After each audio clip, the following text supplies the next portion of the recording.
Бәріңізге сәлем қыздар. Бүгін томпақ бауырсақтың рецептімен тегін бөлісетін боламын.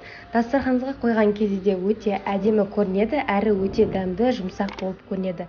Видеоны көрмес бұрын менің каналыма тіркелуді ұмытпаңыздар. Алдағы уақытта тегін рецептімен бөлісетін боламын. Алдымен ыдысымызға жылы суымызды құйып аламыз. Үстіне тұзымызды салып, шекерімізді салып, ерігенше жақсылап қасықпен араластырамыз. Араластырғаннан кейін 2 ас қасық майонезімізді қосамыз.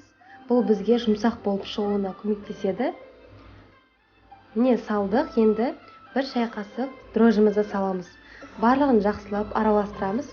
Біздің сұйық қоспамыз дайын болды. Енді үстіне електен өткізілген ұнымызды салатын боламыз.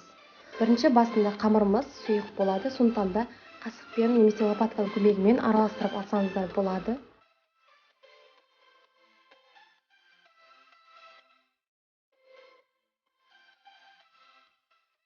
Содан кейін міне қолымызбен жұмсақ қамыр илейміз. Қамырымыз кішкене қолға жабысқыш болып келеді, аздап ұн салсаңыздар болады. Дәл осы рецептімен жасап көріңіздер, бауырсағымыз жұмсақ болып пісетін болады.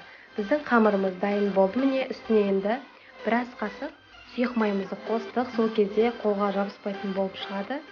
Барлығын бір рет жинап, қамырымыз көтерілуі үшін бетін жауып жылы жерге қоятын боламыз.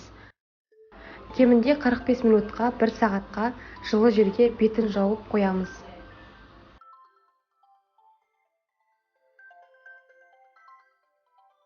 Қырық бес минут уақыт өтті, біздің нанымыз көтерілді. Енді ұнға аздап осылай аунатып 2-ге бөлеміз. Бірінші қамырымызды осылай жинақтап қойып, екінші қамырымызды жаятын боламыз. Менің каналымнан басқа да рецепттерді көре аласыздар. Барлығы тегін. Салаттың түрлері, тамақтың түрлері және тәттілердің түрлерін көрсеңіздер болады.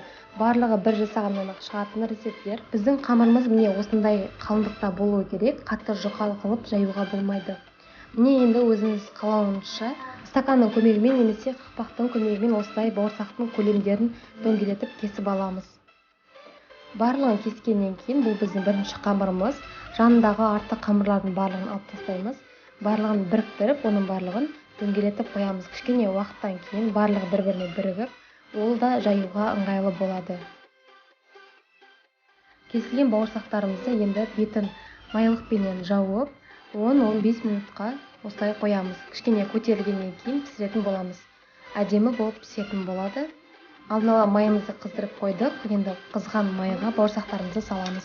Бауырсағымыз томпақ болып, домалақ болып күмпиіп пісуі үшін осылай майға салғаннан кейін бір жақ беті піспесе де осылай вилканың көмегімен қайта-қайта ауыстырып тұрамыз. Сол кезде бауырсағымыз томпақ болып, көтеріліп, әдемі болып пісетін болады.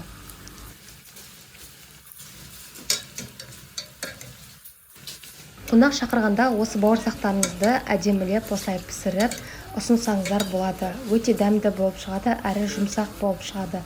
Міндетті түрде осылай дөңгелек қылып кесіп, дәл осылай екі жағын ауыстырып пісіріп көріңіздер.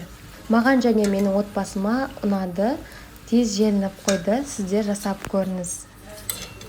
Томпақ болып сап-сары қылып алып алыңыздар. Сізге мен ұсынған осы бауырсақтың жасалу жолы ұнаған болса, комментария бөліміне жазып кетсеңіздер болады, немесе түсінбеген жеріңіз болса, сұрасаңыз болады.